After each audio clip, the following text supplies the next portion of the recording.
किसके ऊपर दायरा लगाना है? स्वाद के ऊपर। किसके ऊपर लगाना है? आपने अपनी कॉपी के ऊपर भी ऐसे ही करना है जैसे हम बोर्ड के ऊपर करेंगे। स्वाद के लिए दायरा बनाएं, ठीक है। Look at the white board, look at the white board. अब मुझे बताएंगे स्वाद है ये, इसके ऊपर हम क्या करेंगे? दायरा लगाएंगे इसके ऊपर ऐसे।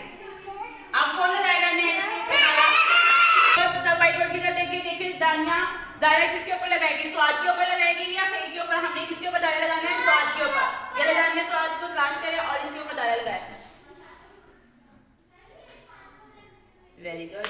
और कौन तलाश करेगा? चलिए अब आपने स्वाद के ऊपर दायरा लगाना। बताइए कौन सा स्वाद? मुझे बताना। ये है स्वाद, ये हम सदर इसके ऊपर। वेरी गुड, शाबाश। क्लैपिंग करें यार के लिए सब बच्चे, क्लैपिंग करें। चलिए अब स्वाद के ऊपर दायरा बनाएं। वेरी गुड, क्लैपिंग करें।